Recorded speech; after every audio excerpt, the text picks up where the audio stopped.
I met a gypsy.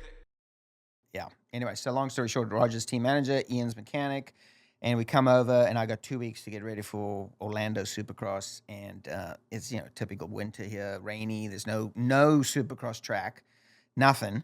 So I'm riding in the hills, trying to get used to it. I haven't been on a bike in 2.5 months, and anyway, I go to Orlando. How was the bike? It was okay. Motor was decent, but suspension and that was a little bit more outdoorsy. Yeah, so not great. Like kind of jumping high in the front, none of this stuff like that. But anyway, then I ended up dislocating my shoulder in Orlando, and anyway, come back 5 weeks later, and I freaking tear my ligaments in my thing. I come up short, so it was just a wreck. And now Just one thing so I after go from another. 3 world championships in a row to injury after injury to after injury.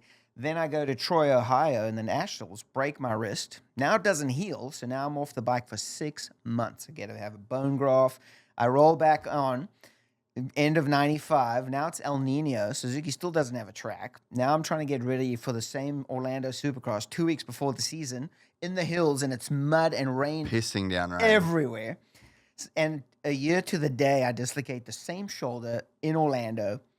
And yeah, so it's like a year and a half of nonstop injury. So 3 years of winning nonstop, year and a half of just injury after injury after injury. So, oh my gosh. Now your confidence is just going down. You're not having on time on the bike. Everything is.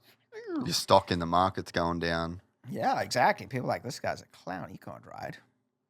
Yeah. That sucks. It sucks. And that 96 bike was the worst bike I've ever ridden. Really, even worse. So it just progressively They got came worse. out with a brand new bike, everything, the chassis, the thing couldn't even pull the skin off a milk tart. It was so underpowered. It was so bad. I think, I'm not kidding you, the factory bike, our factory bike was pushing out 43 horsepower. And I know for a fact the Cowies, the Hondas and that were all at the 50, 51 range. So, I mean, I used to come out of the corner, railing the outside, clicking third because we got the bike geared so low because it couldn't. Because you go had anywhere. to, yeah. Yeah, and like just getting over the triple and like landing, casing it, freaking bending my thumbs back. And I was so pissed. I see Emig and McGrath, they go out inside through the corner, second, and they, oh man, I was so mad.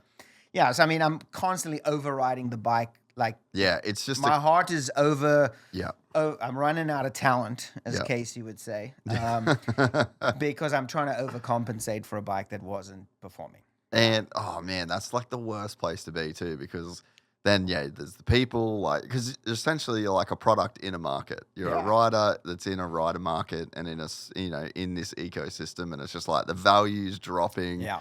Then it's like the confidence is there with it, the bikes that, like, that's a pretty shitty place to be. And then if you compare that to, like, 93, 94, 95, 96 Honda, you're just like, this dude's on a samurai sword. Like, what am I supposed to do?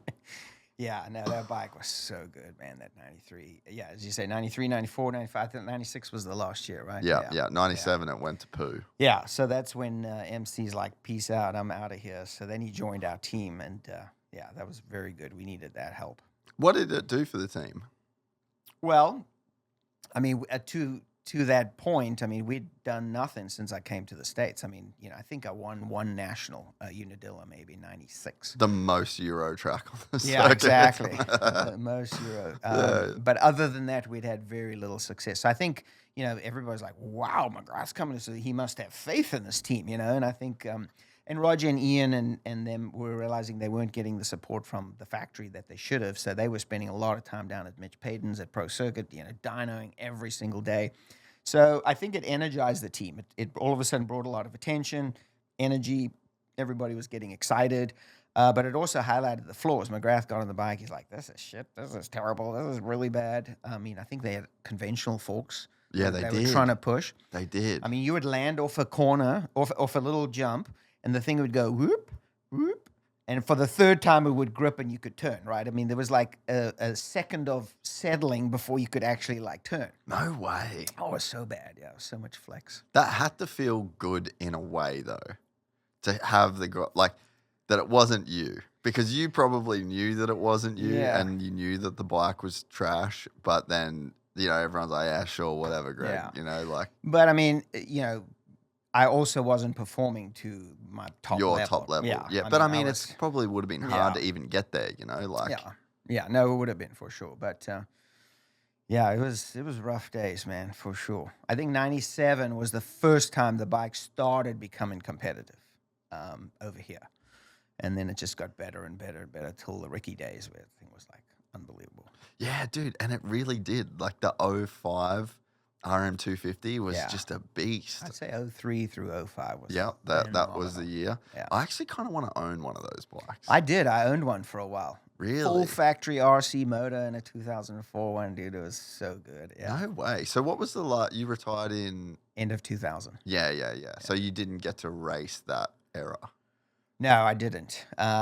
Yeah, but I mean, at that point, my bike was pretty darn good. It was winnable for sure. I mean, but even still, like my '99 championship, I mean, every race Wyndham would hole shot, and you know, Tortelli. So he was on the Yamaha then, right? He was on a Honda. Honda. Yeah, you had Lusk, Pichon, Tortelli. I think there was maybe one other. These guys were freaking unbelievable. But yeah, so now I'm coming from the back, every moto, you know, trying to pass him. Yeah, that was, dude. You did race everybody. Like when you look from GP to the retirement of the US, you raced maybe some of the baddest dudes of all time. Yeah, I mean, for sure. If you have to throw, not that I race them often, but if you throw Bale, Johnson, Bailey, Stanton, I mean, holy smokes. If you enjoyed this content, please like and subscribe. And to listen to the full 3-hour podcast, search Gypsy Tales in your favorite podcast platform or click the link in the description below. Gypsy Gang.